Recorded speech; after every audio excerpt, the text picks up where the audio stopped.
181টা dot ball concede করেছে বাংলাদেশ, অর্থাৎ প্রায় 30 ওভার এক বল শুধুমাত্র ডট বলই বাংলাদেশ খেলেছে, বাকি 20 ওভার আসলে বাংলাদেশ ব্যাটিং করেছে। একটু চিন্তা করে দেখেন, তা হচ্ছে এই 181টা ডট বলের মধ্যে যদি 80টা সিঙ্গেলও নিতে পারতো বাংলাদেশ, তাহলে রান সংখ্যাটা কিন্তু 300-র কাছাকাছি চলে যায় বা 300 প্লাসও হয়ে যায়। সেক্ষেত্রে বোলারদের জন্য আপনার কিছু একটা দেয়ার থাকতো।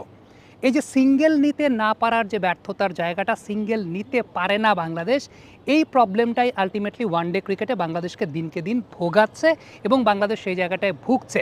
এখন প্রথম যে রিজনটা এখানে আলোকপাত করতে হবে সেটা হচ্ছে এই চ্যাম্পিয়ন্স ট্রফির আগে ওয়ানডে ক্রিকেটে বাংলাদেশের প্রস্তুতির জায়গাটা কী ছিল। ওয়ানডে ক্রিকেটে আমাদের এখানে কম্বিনেশন সাজানো কিংবা ওয়ানডে ক্রিকেটে যে 11 থেকে 40 নম্বর ওভারে ধাতস্থ হওয়ার যে জায়গাটা, কিংবা ওপেনিং থেকেও যদি চিন্তা করেন যে ওয়ানডে 50 ওভারের খেলা, এখানে স্ট্রাইক রোটেশনের ব্যাপার আছে, সেটার জন্য আমরা আসলে কী করেছি, আমরা খেললাম তো বিপিএল, তার আগে খেললাম এনসিএল টি20।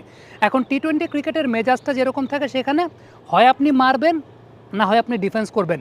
ইন বিটুইন সিঙ্গেলসটা আসলে খুব কম হয় গেম প্ল্যানের মধ্যে, সেখানে মারাটাই বেশি থাকে। আলটিমেটলি ওয়ানডে ক্রিকেটেও তাই হয়েছে, হয় ব্যাটসম্যানরা মারতে গেছে না হয় ব্যাটসম্যানরা ডিফেন্স করেছে। এখন এই যে যখন মারতে গিয়ে পারছে না, ডিফেন্স করতে হচ্ছে, ওই সময়টা যদি বাংলাদেশ স্ট্রাইক রোটেশনটা রাখতো, সিঙ্গেলটা পেত, তাইলে পরে কিন্তু এই প্রবলেমটা এত ম্যাসিভ আকারে হতো না, হয়তো বা ম্যাচ হারতো, কিন্তু এত দৃষ্টিকটুভাবে বাংলাদেশ ম্যাচ হারতো না কিংবা জয়ের সম্ভাবনাটাও থাকতো। সো ওয়ানডে ক্রিকেটের সবচেয়ে ইম্পর্টেন্ট জায়গাটা হচ্ছে স্ট্রাইক রোটেশনের জায়গাটা।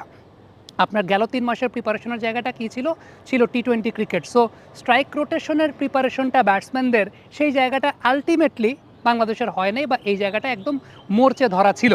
আমি মাঝে মধ্যে দেখি যে ইন্ডিয়া কোনো বড় টুর্নামেন্টের আগে কিংবা কখনো কখনো কোনো বড় ওয়ানডে সিরিজের আগে তারা কি করে, India A, India B, India C, India D, এইভাবে 4টা দল করে তারা একটা দুলীপ ট্রফি বা কোনো একটা ট্রফি আদলে তারা দেখা যায় যে ওয়ানডে নিজেদের মধ্যে টুর্নামেন্ট করে।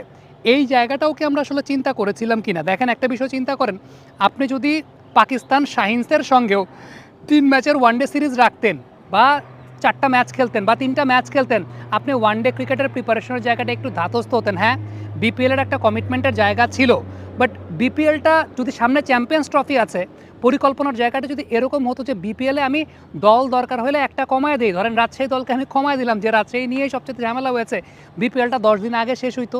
বিপিএলটা 10 দিন আগে শেষ হইলে আপনি ইন বিটুইন একটা বাইলেটারাল সিরিজ আয়োজন করতে পারতেন, অথবা নিজেরাই আপনি ওয়ানডে শেপে খেলতে পারতেন 3টা টিম করে, অথবা পাকিস্তান শাহিনসের সঙ্গে খেলতে পারতেন।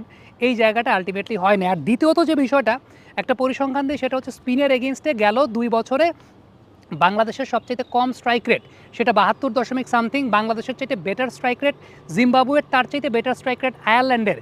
এই জায়গাটা আরও বেশি দৃশ্যমান হয়েছে যখন 2022-23 মৌসুমে আমাদের ঢাকা প্রিমিয়ার লিগের হায়েস্ট উইকেট টেকার হয়েছিলেন পারভেজ রসুল। পারভেজ রসুলের এই over spin kind of delivery, Parvez রসুল খুব বেশি টার্ন প্রডিউস করেন না, কিন্তু ওভার স্পিন করেন, বল স্কিড করে। এই বলগুলোর এগেনস্টেই যখন বাংলাদেশের প্রিমিয়ার লিগের ব্যাটাররা খেলতে পারে নাই, ওই টাইমেই কিন্তু এই জিনিসটা দৃশ্যমান ছিল। তো এটা নিয়ে আসলে আমরা কি কাজ করেছি, স্কিল ডেভেলপমেন্টের কাজটা কি করেছি?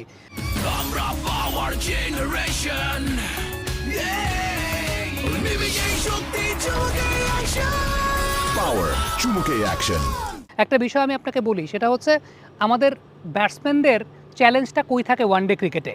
চ্যালেঞ্জ থাকবে কিভাবে? আমাদের তো প্রিমিয়ার ডিভিশন ক্রিকেট লিগটা হয় পবিত্র মাহে রমজানের সময়, এবং পবিত্র মাহে রমজানের সময় যখন প্রিমিয়ার লিগটা হয়, বোলাররা লেস এফোর্টে বোলিং করে, বোলাররা কোনো এফোর্টই দেয় না। অনেকে আছেন রোজা রাখেন, রোজা তো আমাদেরকে রাখতেই হবে, এ ব্যাপারে কম্প্রোমাইজ করার কিছু নেই। অনেকে আছেন ম্যাচ ডেতেই রোজা রাখেন, আবার অনেকে আছেন ম্যাচ ডেতে রাখেন না, তার আগের দিন রোজা রাখেন। বাট ফ্যাক্ট বা প্রবলেমের জায়গাটা যেটা দাঁড়ায়, বডি তো ডিহাইড্রেটেড থাকে। আর প্রিমিয়ার লিগ তো 3 ম্যাচের ওয়ানডে সিরিজ না, 1 মাসের ব্যবধানে একটা প্লেয়ারকে 10, 11, 12টা ম্যাচ খেলতে হয়। সো আলটিমেটলি বোলাররা বেস্ট পসিবল এফোর্ট দেন না। আমরা দেখি মৃত্যুঞ্জয় স্পিন বল করে, ইবাদত স্পিন বোলিং করে, মাশরাফি বিন মুর্তজা 2-3 পা রান আপ নিয়ে বোলিং করে। সো এইটা নিয়ে আমি আলাদা আরেকটা কন্টেন্ট করবো, যে আমাদের প্রিমিয়ার লিগের মানটা অধপতনের কারণে কিভাবে আমাদের ওয়ানডে ক্রিকেটের মানটা অধপতনের দিকে গেছে। সো ফ্যাক্টের জায়গাটা আসলে এই জায়গাটা, যে নতুন প্লেয়ার যারা, মানে সিনিয়র প্লেয়ারদের পিক চলে গেছে, এখন নতুন প্লেয়াররা যে তাকে কাভার আপ করবেন, ওই কাভার আপ করার জায়গাটা আসলে ওই প্লেয়ারদেরকে আমরা তৈরি করতে পারি নাই। এর অন্যতম বড় কারণ, ধরেন এই যে ওয়ানডে ক্রিকেটের পার্সপেক্টিভে প্রিমিয়ার লিগটা লেস কম্পিটিটিভ ক্রিকেট হয়েছে, প্রিমিয়ার লিগের কম্পিটিশনটা কমে গেছে। বোলাররা আসলে কিছুই করে না, জাস্ট রোজার মধ্যে 40 ডিগ্রি সেলসিয়াস তাপমাত্রায় 50 ওভার শেষ করার চেষ্টা করে কোনো মতে। এর মধ্যেই বিজয় 1000 রান করেন, নাইম 900 রান করেন, কাউকে ছোট করছি না। রান করা সবসময় বড় ব্যাপার, কিন্তু আপনি যখন ইন্টারন্যাশনাল স্টেজের সঙ্গে পার্থক্যটা খুঁজবেন, কোন চ্যালেঞ্জটা পেয়ে তারা আসলে সেই 1000 রান করেন, সেটাও একটা গেল 2-3-4 বছরের একটা অনেক বড় গবেষণার জায়গা আছে। সো অনেক কিছুই জড়িত। সিনিয়র প্লেয়াররা যে সময়টা তাদের ফর্মের পিকে ছিলেন, তখন তারা জিম্বাবুয়ে, আয়ারল্যান্ড কিংবা খর্বশক্তির দলের সঙ্গেও খেলেছেন। আয়ারল্যান্ডের সঙ্গে টেস্ট খেলার জন্য সাকিব, লিটন, তাসকিনকে আইপিএল যেতে দেওয়া হয় নাই। সো এরকম তো অনেক কিছুই আছে, তাই না? অনেক প্রবলেমের জায়গা আছে, অনেক কিছু ব্যাপার আছে। তো এই যে মিড ওভার্সের স্ট্রাইক রোটেশন, এই জায়গাটাই সবচেয়ে বড় প্রবলেমের জায়গা হচ্ছে। এতে মনে হয়েছে যে বাংলাদেশের ওয়ানডে খেলার যে জায়গাটা, যেটা বাংলাদেশের একমাত্র ফরম্যাট ছিল, ডমিনেট করতো, সেটাও দিনকে দিন আসলে নিম্নমুখী। আমি প্রিমিয়ার লিগের অধপতন নিয়ে আলাদা আরেকটা ভিডিওতে আলোচনা করব। আশা করছি সেই ভিডিওটা আপনারা দেখবেন, আপনাদের সঙ্গে সেই ভিডিওতে কথা বলবো। থ্যাংক ইউ ভেরি মাচ আমাদের সঙ্গে থাকার জন্য।